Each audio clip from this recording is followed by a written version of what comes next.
ദൈവം നാം മഹത്വപ്പെടുമാറാകട്ടെ. നല്ല ചിന്തകൾ നാം കേട്ടുകൊണ്ടിരിക്കുകയാണ്. അതിനോട് ചേർന്ന് ഒരു വേദഭാഗങ്ങൾ വായിക്കാൻ ആഗ്രഹിക്കുകയാണ്. ഉൽപ്പത്തി പുസ്തകം 22-ാം അധ്യായം അതിൻ്റെ 3 മുതലുള്ള വാക്യങ്ങളാണ് വായിക്കേണ്ടത്. ഞാൻ വായിക്കാൻ ആഗ്രഹിക്കുകയാണ്. അബ്രഹാം അധികാരത്തിൽ എഴുന്നേറ്റു, കഴുതയ്ക്ക് കോപ്പിട്ട് കെട്ടി, ബാലിക്കാരിൽ 2 പേരെയും തൻ്റെ മകൻ ഇസാക്കിനെയും കൂട്ടി ഹോമയാഗത്തിനുള്ള മൃഗം കീറി എടുത്തും കൊണ്ട് പുറപ്പെട്ടു. ദൈവം തന്നോട് കൽപ്പിച്ച സ്ഥലത്ത് പോയി 3-ാം ദിവസം അബ്രഹാം നോക്കി ദൂരത്തു നിന്ന് ആ സ്ഥലം കണ്ടു. അബ്രഹാം ബാല്യക്കാരോട്, നിങ്ങൾ കഴുതയുമായി കൂടി ഇരിപ്പിൻ, ഞാനും ബാലനും അവിടത്തോളം ചെന്ന് ആരാധന കഴിച്ച് മടങ്ങി വരാമെന്ന് പറഞ്ഞു. അബ്രഹാം ഹോമയാഗത്തിനുള്ള വിറകെടുത്തു, തൻ്റെ മകനായ ഇസാക്കിൻ്റെ ചുമലിൽ വെച്ചു. തീയും കത്തിയും താനെടുത്തു. ഇരുവരും ഒന്നിച്ചു നടന്നു. അപ്പോൾ ഇസാക്ക് തൻ്റെ മകനായ അബ്രഹാമിനോട്, അപ്പ എന്ന് പറഞ്ഞതിനെ അവൻ, എന്താകുന്നു മകനെ എന്ന് പറഞ്ഞു. തീയും വിറകുമുണ്ട്, എന്നാൽ ഹോമയാഗത്തിന് ആട്ടുകുട്ടി എവിടെ എന്ന് അവൻ ചോദിച്ചു. ദൈവം തനിക്ക് ഹോമയാഗത്തിനുള്ള ഒരു ആട്ടുകുട്ടിയെ നോക്കിക്കൊള്ളും മകനെ എന്ന് അബ്രഹാം പറഞ്ഞു. അങ്ങനെ അവർ ഇരുവരും ഒന്നിച്ചു നടന്നു. ദൈവനാം മഹത്വപ്പെടുമാറാകട്ടെ. മനോഹരമായ ഒരു ആരാധനയുടെ ദൃശ്യമാണ്, ഒരു ചിത്രമാണ് നാം ഇവിടെ വായിച്ചത്. അബ്രഹാമിനോട് ദൈവം കൽപ്പിച്ച പ്രകാരം തൻ്റെ ഏകമകനായ, അല്ലെങ്കിൽ വാർദ്ധക്യത്തിൽ തനിക്ക് ലഭിച്ചിരിക്കുന്ന ഒരു മകനെ ഞാൻ പറയുന്ന ദേശത്ത്, മോറിയ ദേശത്ത്, അവനെ യാഗം കഴിക്കുവാനായിട്ട് അബ്രഹാമിനോട് യഹോവയായ ദൈവം അരുളി ചെയ്യുകയാണ്.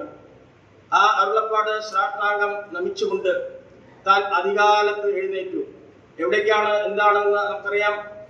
സ്വർഗത്തിലെ ദൈവത്തിനെ ആരാധിക്കുവാൻ, ആരാധനാ സ്ഥലത്തേക്ക് കടന്നു പോകാൻ ഒരുക്കത്തോടുകൂടി അബ്രഹാം വരുന്ന കാഴ്ചയാണ് നാം കാണുന്നത്. അബ്രഹാം നമുക്കറിയാം, ഒരു മലയിലാണ് ആ യാഗത്തിനായി കൊണ്ടുപോകുന്നത്. അവിടെ ധാരാളം വിറകുകളൊക്കെ ഉണ്ട്. എന്നാൽ അബ്രഹാം അതൊന്നും അതിന്റെ കാരണം എന്താണ്? ദൈവത്തോടുള്ള ഭയഭക്തിയാണ് അവിടെ കാണിക്കുന്നത്. അവൻ വീട്ടിൽ നിന്ന് തന്നെ വിറക് ശേഖരിച്ചു. നമുക്കറിയാം, അവിടെ നിന്ന് അവർ മകനെയും കുട്ടി ദൂരദേശത്തേക്ക് കടന്നു പോവുകയാണ്. 3-ാം ദിവസമാണ് ആ സ്ഥലം എത്തുന്നത്. അവിടെ ദൂരദേശത്ത് സ്ഥലം കിട്ടി, അവിടെ വിറകും എടുത്ത് മകന്റെ തോളിൽ വെച്ചു. അവിടെ നാം വായിച്ചത് എന്താണ്? അവിടെ പറയാണ്, ഇരുവരും ഒന്നിച്ചു നടന്നു എന്ന കാഴ്ചയാണ് നമ്മൾ കാണുന്നത്. ആ ചുമലിൽ വെച്ച് ഇരുവരും 7-ാം വാക്യത്തിൽ നമുക്ക് കാണുന്നുണ്ട്. ഇരുവരും ഒന്നിച്ചു നടന്നു എന്ന് നാം കാണുന്നു. പ്രിയമുള്ളവരെ, ഒന്നിച്ചു നടന്ന പിതാവും പുത്രനും യാഗപീഠത്തിലേക്ക്, അല്ലെങ്കിൽ യാഗസ്ഥലത്തേക്ക് ലക്ഷ്യം വെച്ച് നടന്നു നീങ്ങുകയാണ്. ആ സ്ഥലത്ത് കണ്ടതിന് ശേഷം അവിടുന്ന് വീണ്ടും നാം വായിക്കുന്നത്, ആ മകന്റെ ചോദ്യത്തിന് മുൻപിൽ പിതാവ് സ്തംഭിച്ചു പോയിരിക്കുകയാണ് എന്ന് നമുക്ക് കാണാൻ സാധിക്കും. നാം വായിച്ചു, ഇരുവരും ഒന്നിച്ചു നടന്നു എന്ന് നാം കണ്ടു. പിന്നീട് നാം കാണുന്നത് മകന്റെ ചോദ്യമാണ്. തീയും കത്തിയും ഉണ്ട്, എന്നാൽ യാഗപീഠത്തിനുള്ള ആട്ടുകുട്ടി എവിടെ എന്നുള്ള മകന്റെ ചോദ്യത്തിന് ഞാൻ വിചാരിക്കുന്നത്, അബ്രഹാമിനെ 1 ഇഞ്ച് പോലും മുന്നോട്ട് കാലുവെക്കാൻ സാധിക്കാതെ അവിടെ തരിച്ചു നിൽക്കുന്ന അബ്രഹാമിനെ നാം കാണുന്നു. അതിനുശേഷം കർത്താവ് അബ്രഹാമിന്റെ വായോട് ചേർന്ന് വായിക്ക് ആവശ്യമായ വചനം കൊടുക്കുകയാണ്, ദൈവം കരുതിക്കൊള്ളും മകനെ. അതിനുശേഷമാണ് അബ്രഹാമിനെ മുന്നോട്ട് കാലുവെക്കുവാനായിട്ട് സാധിച്ചതെന്ന് നടന്നു. ഏതൊരു പിതാവിന്റെയും ഹൃദയത്തിൽ തകർക്കുന്ന ആ ചോദ്യമായിരുന്നു ഇസാക്കിൽ നിന്ന് അബ്രഹാമിനോട് ചോദിച്ച ചോദ്യം. പ്രിയമുള്ളവരെ, നമുക്കിവിടെ അറിയാൻ സാധിക്കും, സ്വർഗത്തിലെ ദൈവം തന്റെ ഏകജാതനെ ഈ ഭൂമിയിലേക്ക് അയച്ചത് എന്റെയും താങ്കളുടെയും ആ പാപ പരിഹാരത്തിന് വേണ്ടി നമ്മൾ അനുഭവിക്കേണ്ട കൊടും ശിക്ഷ തന്റെ പുത്രന്റെ മേലാക്കി. നമ്മൾ യശയ്യാപ്രവചനത്തിൽ വായിക്കുന്നുണ്ട്, നമ്മുടെ എല്ലാവരുടെ അകൃത്യം അവന്റെ മേൽ ചുമത്തി.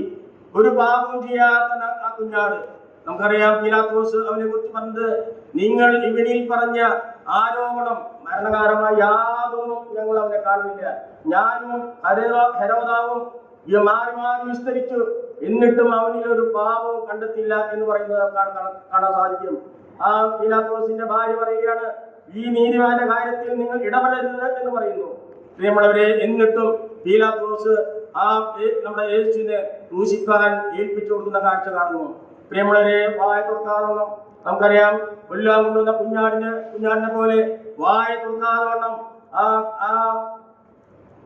നമ്മുടെ കർത്താവ് ആ പടയാളികളുടെ പിന്നാലെ പോകുന്ന കാഴ്ച നമുക്ക് കാണാൻ സാധിക്കും. ഒടുവിലായി പിന്നീട് നാം കാണുന്നത്, ആ പീലാത്തോസിന്റെ കൽത്തളത്തിൽ നമ്മുടെ കർത്താവിനെ നിർത്തിക്കൊണ്ട് അവന്റെ പുറം ഉഴുവജാലുകളെ പോലെ കീറി എന്ന് പറയുന്നു. അത് സംഗീതക്കാരൻ പറയുന്നത് അതിനെതിരാണ്. ഉഴവുകാർ എന്റെ പുറം ഉഴുവജാലുകളെ പോലെ കീറി. നോക്കുക, ഒരു അക്ഷരം പോലും ഉരിയിടാതെ നമ്മുടെ കർത്താവ് നിന്നു കൊടുക്കുന്ന കാഴ്ച നാം കാണുന്നു. അവിടെ കൊണ്ട് തീർന്നില്ല. അവന്റെ തലയിൽ മുൾക്കിയിടം വെച്ച് കോലുകൊണ്ട് ആഞ്ഞടിച്ചപ്പോഴും അയ്യോ എന്ന് പോലും ഒരു വാക്ക് ഉച്ചരിയാതെ നമുക്ക് വേണ്ടി പൂർണ്ണമായി സഹിക്കുന്ന നമ്മുടെ കർത്താവ്. പ്രിയമുള്ളവരെ, ഞാൻ അധികം നിൽക്കുന്നില്ല. ഒടുവിലായ ആ കർത്താവ് ആ കാൽവരി ക്രൂശിൽ കിടന്നിട്ട് നിലവിളിക്കുകയാണ്, എന്റെ ദൈവമേ നീ എന്നെ കൈവിട്ടത് എന്ത്. പ്രിയമുള്ളവരെ, ഒരു ഇസാക്കിന് വേണ്ടി, അബ്രഹാമിന്റെ മകനായ ഇസാക്കിന് വേണ്ടി ഒരു ആട്ടിൻകുട്ടിയെ ദൈവം കൊടുത്തെങ്കിൽ ഇവിടെ നമുക്കറിയാം സ്വന്തം പുത്രന്റെ നിലവിളിക്ക് കാതോർക്കാതെ മൗനമായി നിന്ന് കാണുന്നു. പ്രകൃതിക്ക് പോലും അത് കണ്ടു നിൽക്കുവാൻ സാക്ഷ്യമായത് ദേശത്ത് 6 മണി മുതൽ 9 മണി നേരം വരെ ദേശത്ത് ഇരുട്ടുണ്ടായി എന്ന് നാം കാണുകയാണ്. പ്രകൃതി പോലും കണ്ണടച്ചിരിക്കുകയാണ്. കാരണം ഈ കാഴ്ച എനിക്ക് കാണുവാൻ സാധ്യമല്ല. അത്രയും ക്രൂരമായ വേദനയിൽ കൂടിയാണ് നമ്മുടെ കർത്താവ് കടന്നു നീങ്ങുന്ന കാഴ്ചയാണ് നാം അവിടെ കാണുന്നത്. പ്രിയമുള്ളവരെ, ഇന്ന് നാം കർത്താവിനെ ആരാധിക്കാൻ ദൈവസന്നിധിയിൽ വന്നപ്പോൾ പഴയ നിയമത്തിലേക്ക് കണ്ടുപിടിക്കുമ്പോൾ നാം പറഞ്ഞു, വെറും കൈയോടുകൂടെ ആരും ദൈവസന്നിധിയിൽ വരരുത്, ആരാധന കഴിക്കാൻ വരരുത്. നമുക്കറിയാം, ഇന്ന് വേദപുസ്തകം എടുത്തുകൊണ്ട് നമ്മൾ ആരാധനയ്ക്കായി കടന്നു വന്നു. ഇനി വേദപുസ്തകം എടുക്കുന്നത് അടുത്ത ഞായറാഴ്ച രാവിലെ 8 മണിക്കാണ് നാം എടുക്കുന്നത്.